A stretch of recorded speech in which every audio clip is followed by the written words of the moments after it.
In the heart of a bustling urban neighborhood, where the rhythm of city life pulses through crowded streets, stands a small café. The early afternoon sun casts long shadows across the sidewalk, while patrons sip their coffee at outdoor tables, oblivious to the quiet intensity brewing within. This modest establishment, usually just another stop in the daily commute of countless city dwellers, harbors a secret operation that's about to collide with prejudice and misunderstanding. Inside, at a corner table, Agent Miguel Santos maintains his cover with practiced ease. His fingers move across his laptop keyboard with purpose, while his sharp eyes periodically scan the bank across the street. Every movement is calculated, every gesture deliberate.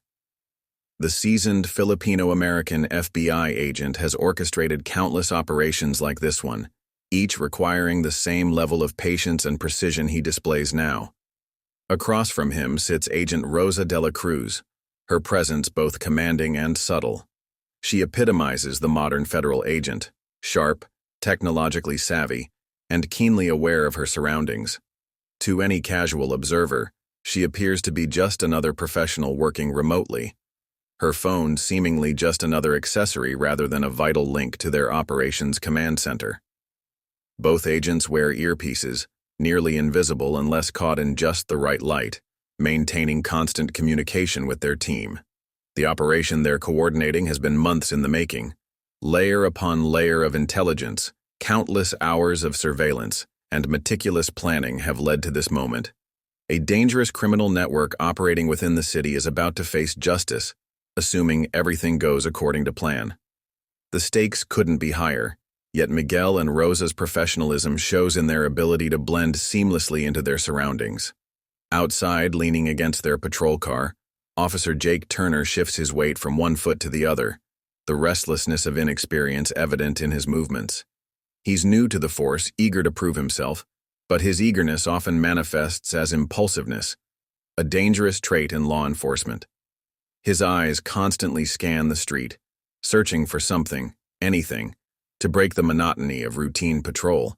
Beside him stands Officer Paul Reynolds, a veteran of the force whose experience hasn't necessarily translated into wisdom. While he should be tempering his partner's impetuousness, Paul instead shares Jake's tendency toward quick judgments and oversimplified views of the world. Together, they represent a dangerous combination of inexperience and ingrained prejudice. It's Jake who first notices something off about the cafe's corner table. His attention catches on Miguel and Rosa, their focused demeanor standing out to his prejudiced eye. The earpieces, visible in brief flashes of sunlight, trigger his suspicion. Instead of recognizing the hallmarks of professional law enforcement, he sees only what his biases allow him to see: potential threats. "Check them out," he mutters to Paul, his voice carrying the weight of unwarranted suspicion. Two people with laptops and earpieces sitting there like they own the place. Looks sketchy, don't you think? The transformation of suspicion into action happens with frightening speed. Paul's response to Jake's observation comes quickly and decisively. "Could be casing the bank," he says, his voice dripping with unearned certainty. "Wouldn't be the first time someone tried to pull something stupid like that." The veteran officer's agreement serves only to validate his partner's prejudices, creating a feedback loop of flawed judgment. As Jake and Paul enter the café, the casual atmosphere shifts imperceptibly. Conversations quiet, and eyes follow their purposeful stride toward Miguel and Rosa's table. The agents notice the approach immediately, their training evident in their subtle responses. Miguel's quick assessment, Rosa's maintained focus masking heightened awareness. "Afternoon," Jake says, the word carrying an unspoken accusation. "Mind telling us what you're doing here?" Miguel glances up, his sharp eyes assessing the officers in a split second. "Having coffee, working," he states simply, his tone neutral despite the underlying tension. Jake's eyes narrow, focusing on the bank across the street. "On what?" "You look pretty interested in the bank across the street." Miguel exchanges a brief glance with Rosa, who finally looks up from her screen. "We're on official business," Miguel says calmly. "Nothing you need to worry about." Paul folds his arms, his stance widening. "You mind showing us some ID?" Rosa reaches into her jacket and pulls out her badge, holding it up for the officers to see. "Agent Rosa de la Cruz," she says evenly. "This is my partner, Agent Miguel Santos. We're with the FBI." Jake scoffs, squinting at the badge.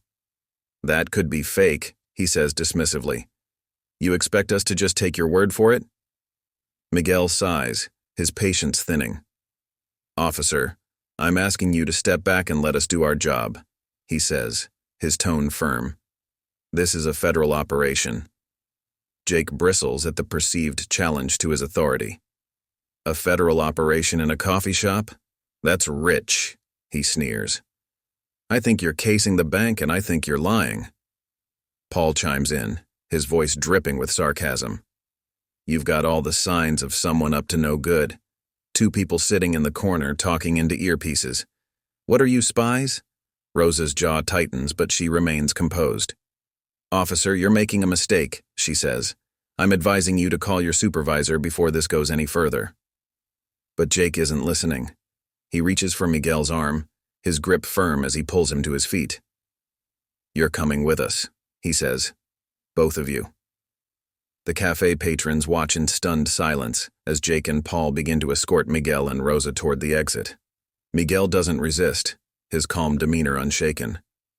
Rosa follows, her sharp eyes scanning the cafe as if calculating the fallout of the situation. In mere moments, what began as baseless suspicion has escalated into a physical confrontation that will have far-reaching consequences for everyone involved. As Miguel and Rosa are being led toward the cafe exit, the sudden screech of tires shatters the tense quiet. Black SUVs skid to a stop in the middle of the street, their doors flying open in perfect synchronization. A team of FBI agents in tactical gear emerges, their movements precise and purposeful. Their weapons are drawn but controlled, a display of force that speaks to the severity of the situation. "FBI!"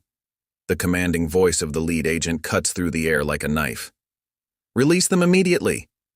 Jake freezes, his grip on Miguel's arm suddenly loose and uncertain. Paul's face drains of color as he raises his hands instinctively, the reality of their situation finally beginning to dawn on him. The street has gone quiet, save for the sound of car doors slamming and tactical boots on pavement. The lead FBI agent steps forward, his weapon lowered but his presence undeniably authoritative. His voice carries the weight of federal authority as he addresses the officers. "These are federal agents," he states, each word precise and measured. "You've interfered with an active operation. Stand down now." Miguel straightens his jacket, his composure unbroken despite the manhandling. He turns to face Jake and Paul, his voice quiet, but carrying an edge that wasn't there before. "You've made a serious mistake," he says simply. The words hang in the air, heavy with implication. "We didn't know," Jake stammers, his earlier bravado evaporating in the face of overwhelming federal presence. "They didn't look like..." "Like what?" Rosa interrupts, her voice cold and precise. "Like federal agents? Like people you should respect?" The questions cut through Jake's weak defense, exposing the prejudice at the heart of their actions. The scene has drawn a crowd. Cafe patrons and passers-by have their phones raised, recording every moment of the unfolding drama. The tension in the air is palpable as the FBI team forms a protective circle around Miguel and Rosa, their glares pinning Jake and Paul in place. The lead agent addresses the officers again, his voice sharp with authority. "You're both coming with us to the station. Your actions have jeopardized months of work." He pauses, letting the weight of the situation sink in. "Do you have any idea what you've done?" Jake and Paul stand in stunned silence, their expressions a mixture of embarrassment and dawning horror. Their reputations, careers, and everything they've worked for hang in the balance, all because of assumptions and prejudices they couldn't set aside. The fallout from the incident spreads like wildfire through social media and news outlets. The video footage, captured by dozens of witnesses, tells a damning story of prejudice and abuse of power. Local news stations run the story in heavy rotation. Local officers interfere with federal investigation, raising questions of racial profiling.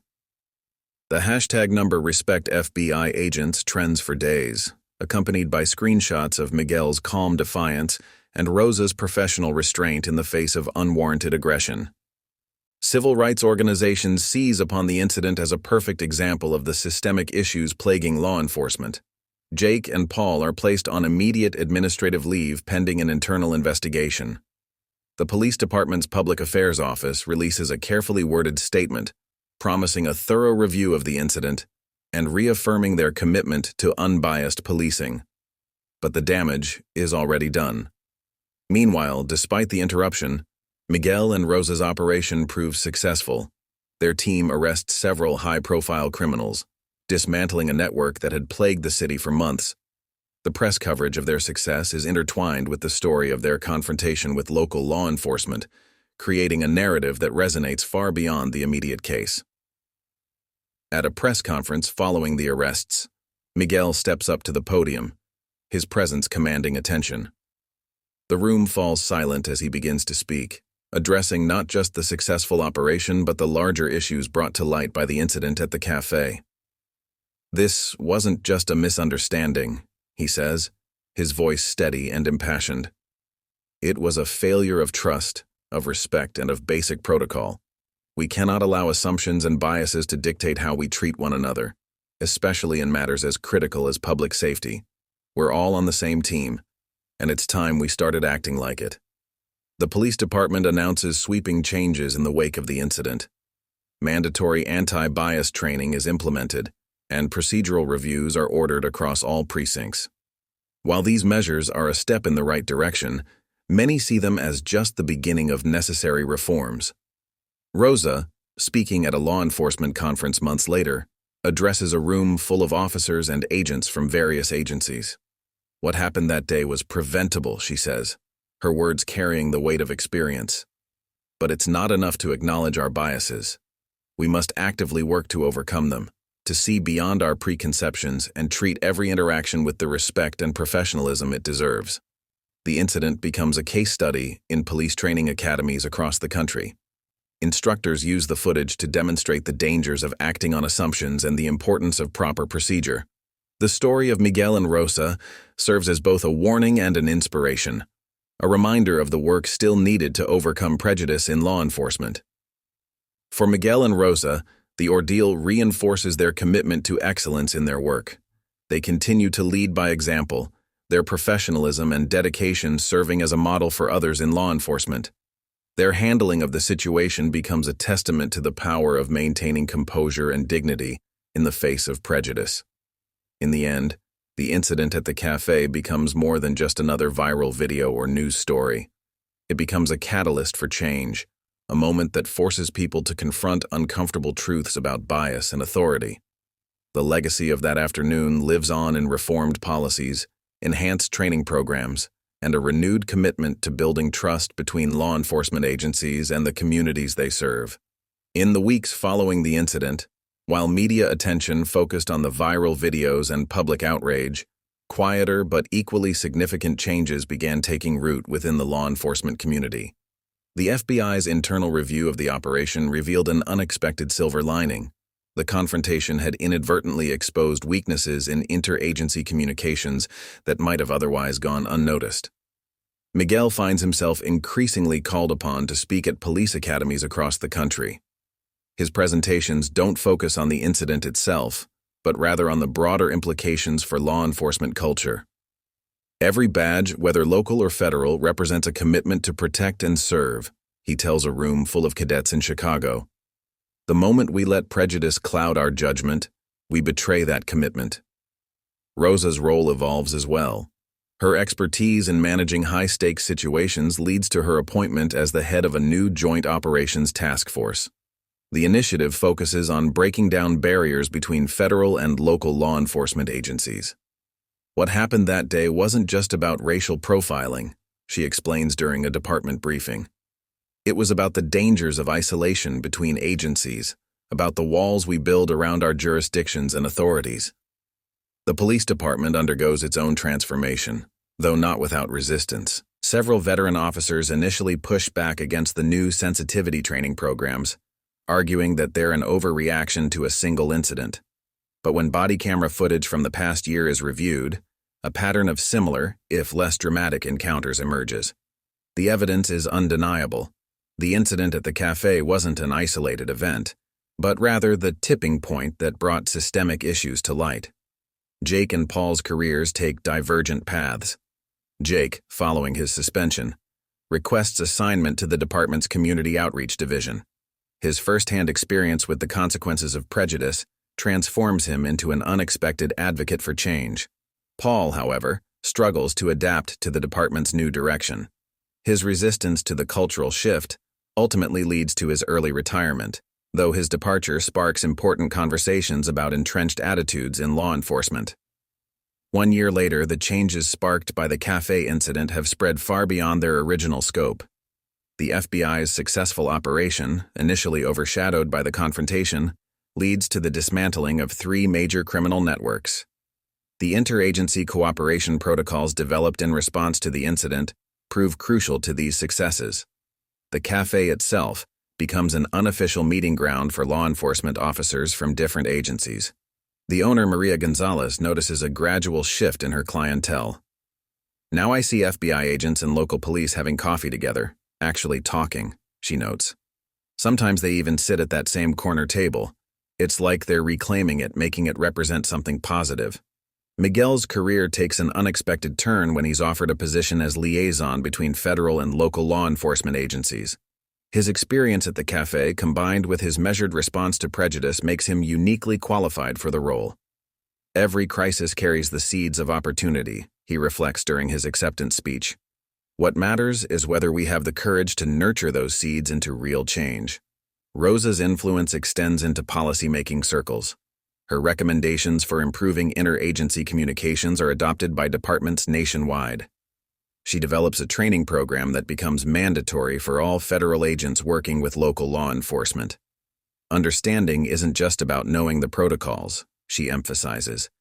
"It's about recognizing our shared mission, despite our different badges." The city's law enforcement landscape transforms in subtle but significant ways. Joint training exercises become routine, breaking down the invisible barriers between agencies. Crime rates begin to drop as improved cooperation leads to more effective enforcement strategies. Community trust, damaged by years of similar incidents, slowly begins to rebuild.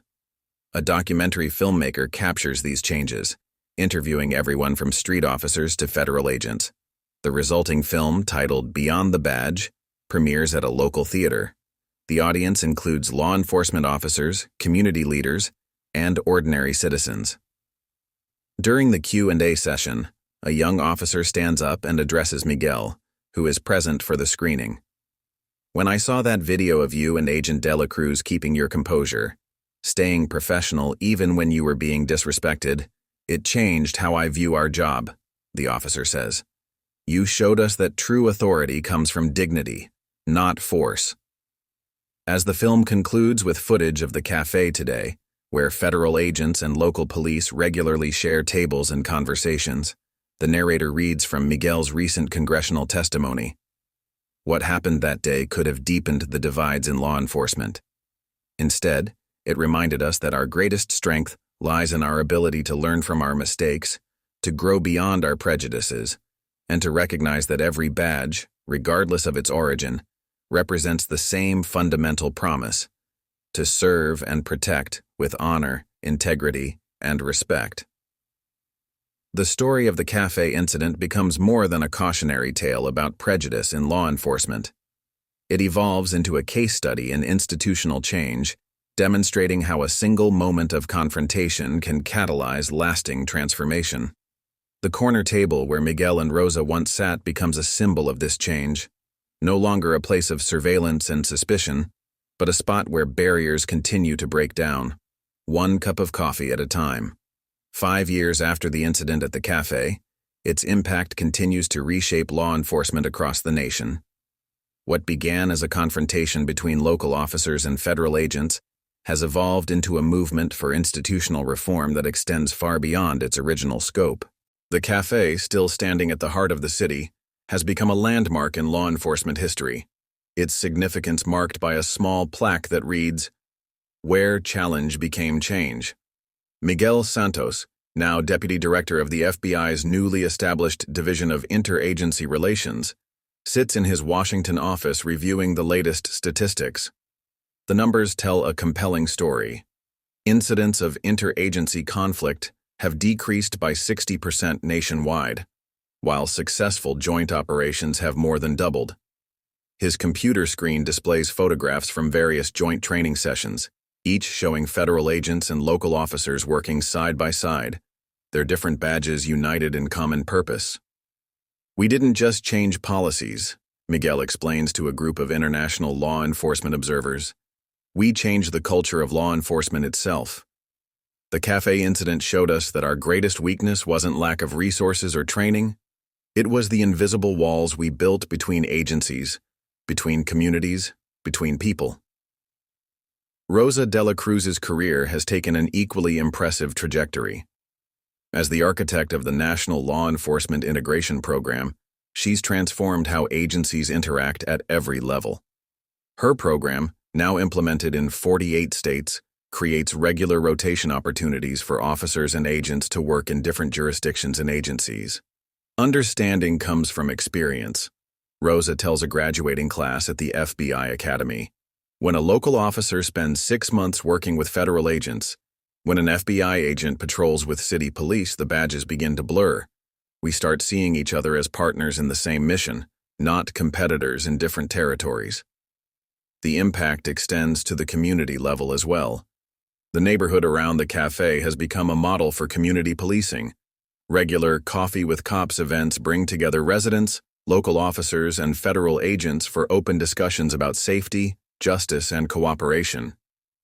The corner table where Miguel and Rosa once sat during their surveillance operation now hosts these conversations, its surface marked by thousands of coffee cups and countless bridges built. Jake Turner's transformation proves particularly profound. After his suspension and subsequent redemption, he rises through the ranks to become the department's chief of community relations. His office walls display photographs from the café incident, alongside more recent images of successful joint operations.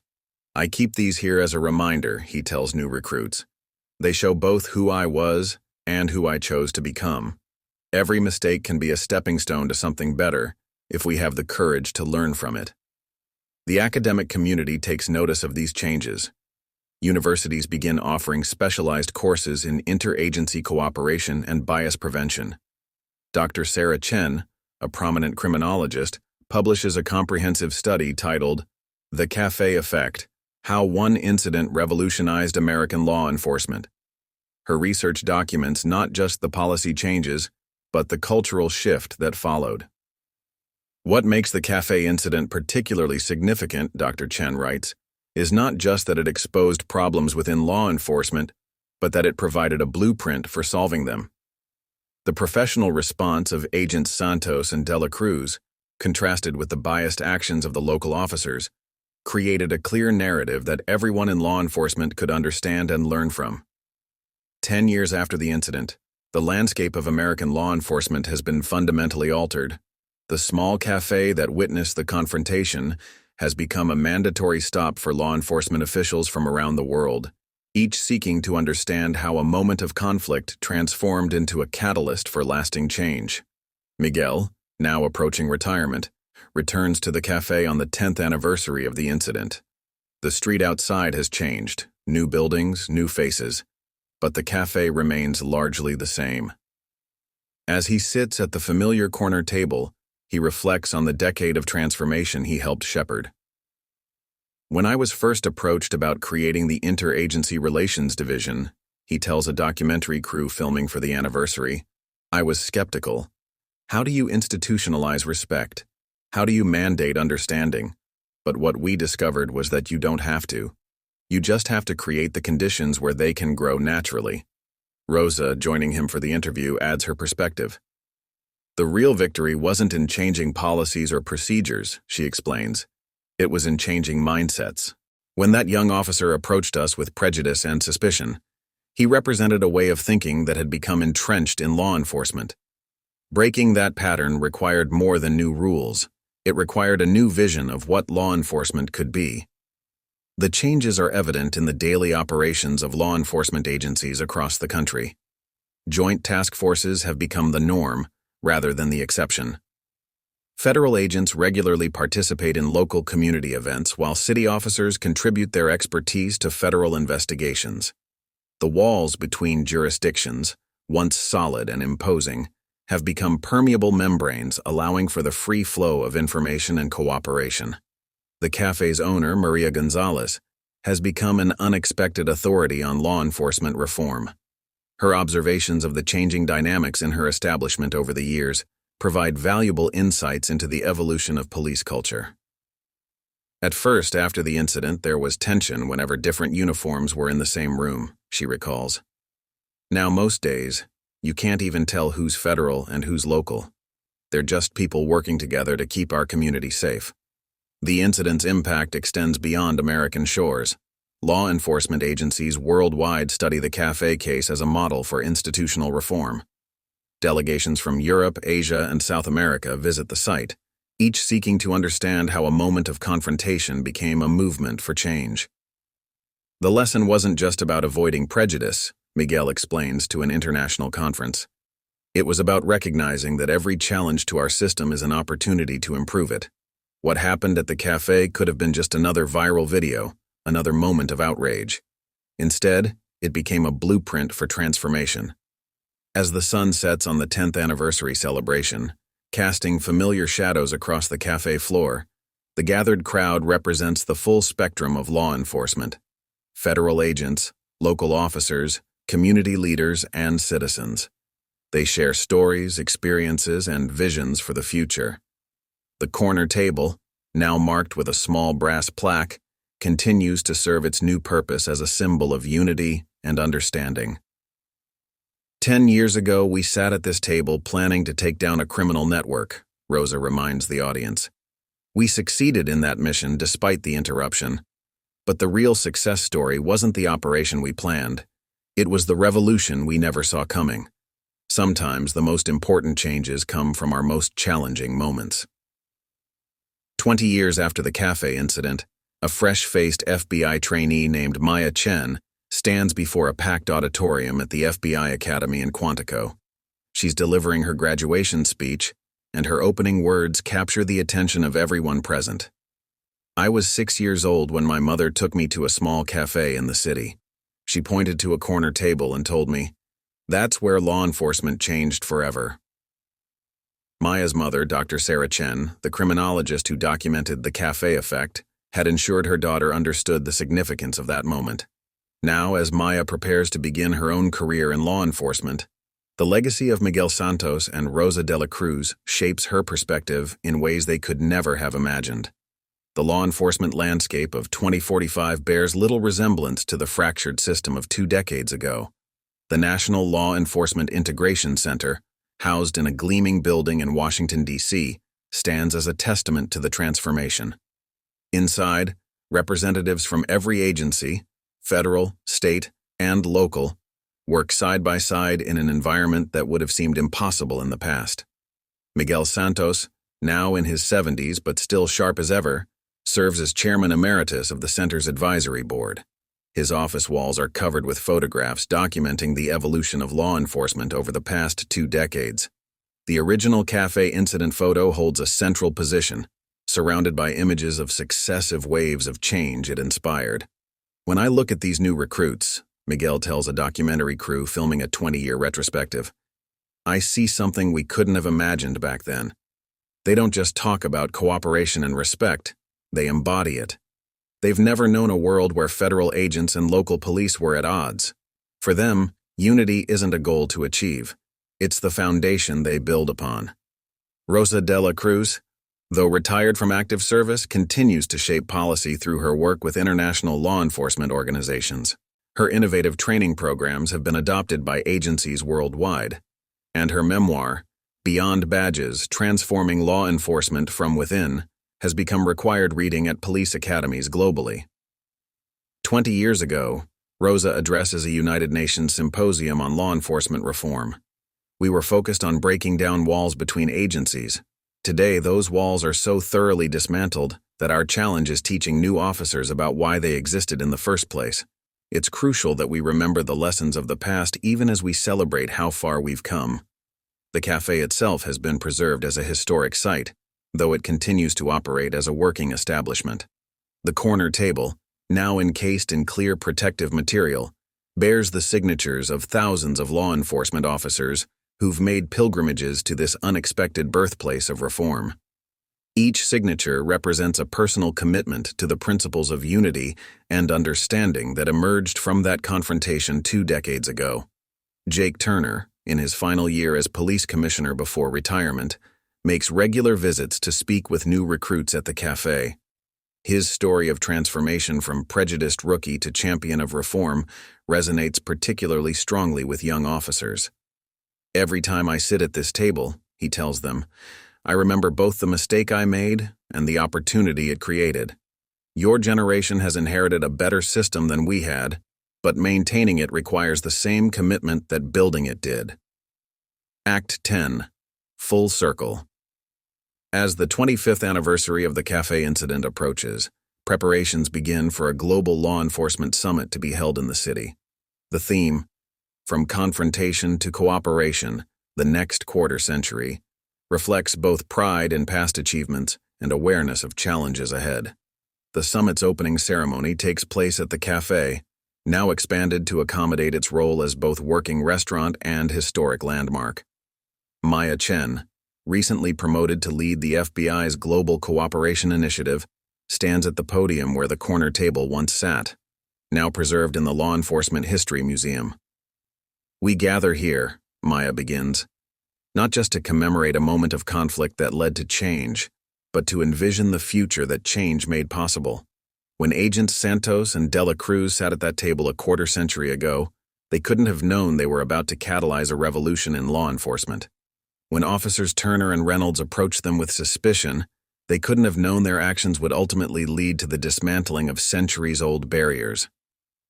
The audience includes law enforcement representatives from over 100 countries, each with their own story of how the cafe incident influenced reform in their nation. The Japanese delegation speaks of how it helped break down rigid hierarchical structures in their police force.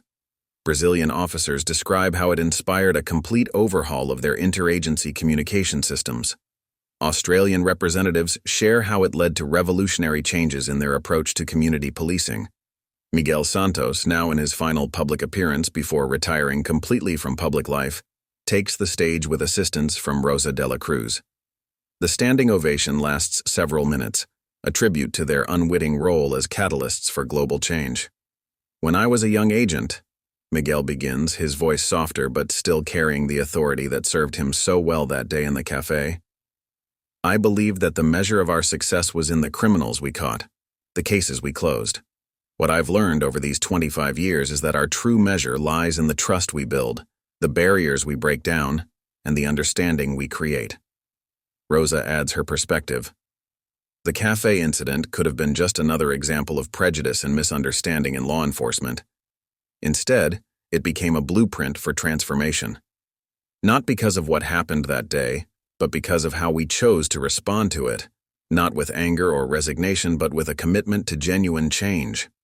The summit concludes with the unveiling of plans for the International Law Enforcement Cooperation Center, a state-of-the-art facility designed to further break down barriers between agencies and nations. The center will be built on the block where the cafe stands, incorporating the historic building into its design. As the ceremonies end and the delegates depart, Maya Chen remains behind. She sits at the preservation-enclosed corner table, just as she did with her mother years ago. A young police cadet approaches, asking if she can share the space. "Of course," Maya replies, gesturing to the empty chair. "That's what this table has always been about. Bringing people together, breaking down barriers, one conversation at a time." The cadet sits, and as they begin to talk, the spirit of change that began 25 years ago continues to flow through the cafe, touching new generations, inspiring new transformations, and ensuring that the legacy of that fateful day continues to shape the future of law enforcement around the world. 30 years after the cafe incident, The International Law Enforcement Cooperation Center stands as a gleaming beacon of progress, its modern architecture seamlessly incorporating the preserved café at its heart. The facility has become more than just a building. It's a living testament to how a single moment of confrontation can spark decades of positive change. On this particular morning, a special ceremony is taking place. The center is being renamed in honor of its founding inspirations, the Santos de la Cruz Center for Law Enforcement Unity.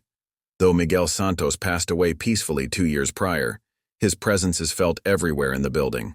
Rosa de la Cruz, now in her 80s but still sharp as ever, sits in the front row of the ceremony, her eyes bright with unshed tears. Miguel would have been embarrassed by all this fuss, Rosa tells the gathered crowd, her voice strong despite her years. He always said we were just doing our jobs that day. But sometimes doing your job with dignity and professionalism can change the world. The ceremony is being broadcast globally, with law enforcement agencies from every continent tuning in. The Santos de la Cruz Center has become the gold standard for police training and interagency cooperation worldwide. Its programs have helped reshape law enforcement in ways that seemed impossible 3 decades ago. Maya Chen, now director of the FBI, takes the podium. When I was a rookie agent, I used to wonder how it felt to be there that day, to be part of a moment that changed everything. Now I understand that the real change wasn't in that single moment. It was in every moment that followed, every decision to do better, every step toward understanding. The center's main atrium features a holographic display showing the evolution of law enforcement over the past 30 years. Visitors can witness the café incident through advanced virtual reality technology, experiencing firsthand the tension of that day and the transformation it sparked. But more importantly, they can see how that single incident led to systematic changes that revolutionized law enforcement globally. Jake Turner's son, now a senior instructor at the center, leads a special session for international cadets. My father's greatest lesson, he tells them, wasn't about the mistake he made that day. It was about the courage to acknowledge our biases and the commitment to overcome them. Every time I teach here, I honor both his mistake and his redemption. The center's research division has documented remarkable statistics. Hate crimes have decreased by 70% in participating jurisdictions. Community trust in law enforcement has reached historic highs, and interagency cooperation has become so seamless that the old territorial disputes seem like relics from a distant past. As the sun sets on the 30th anniversary celebrations, Rosa de la Cruz makes her final public appearance. Age has slowed her steps, but not her spirit, and her words carry the weight of 3 decades of progress. We speak often of the café incident, she begins, her voice filling the hushed auditorium. We analyze it, study it, teach it to new generations. But its true importance lies not in what happened that day, but in what happened after. In the thousands of small decisions made by countless individuals to be better, to do better, to build something greater than themselves. The auditorium's walls display photographs from across the decades. Miguel and Rosa at the café table, the confrontation with Jake and Paul, the first interagency training sessions, the global summits, the construction of the center, and countless moments of cooperation and understanding that followed. Today, Rosa continues, when I visit police academies and FBI training facilities, I don't see federal agents or local officers. I see guardians of justice working together. The badges we wear may still be different, but our hearts beat as one. This is the true legacy of the café incident. The ceremony concludes with the unveiling of a new initiative, the Next Generation Program. This revolutionary approach to law enforcement training will completely eliminate the traditional barriers between federal and local law enforcement training. From day one, future officers and agents will train together, learn together, and grow together. As Rosa prepares to leave the stage for the last time, she pauses at the podium. Miguel and I never sought to be symbols or catalysts, she says softly. We were simply doing what we believed was right. But sometimes, doing what's right can echo through time, touching lives we never knew we'd reach, changing futures we never dreamed we'd shape. The café, still serving coffee at the heart of the center, has become more than a historical landmark. It's a living classroom where new generations learn the power of respect, understanding, and unity. The corner table, preserved but still accessible, continues to host conversations that shape the future of law enforcement. As night falls on the 30th anniversary, the center's lights illuminate the sky, a beacon of hope and progress. Inside, at the historic corner table, a young cadet sits with a veteran officer, sharing stories and insights. Their different uniforms no longer represent division but diversity, their shared mission stronger than any superficial differences. Rosa watches them from across the room, a gentle smile on her face. In these young people, she sees the fulfillment of everything she and Miguel worked for. Not just the absence of prejudice, but the presence of understanding. Not just the elimination of barriers, but the building of bridges. The story doesn't end here, she whispers, echoing Miguel's words from years ago. It begins anew with each person who chooses understanding over prejudice, cooperation over conflict, unity over division. That's the true power of what happened at the café. Not that it changed our past, but that it continues to shape our future. As she leaves the center for the final time, Rosa pauses at the entrance, looking back at the bustling activity within. The spirit of change that began with a confrontation at a corner table 30 years ago continues to flow outward, touching new lives, inspiring new generations, and ensuring that the legacy of that fateful day will continue to guide law enforcement toward an ever brighter future.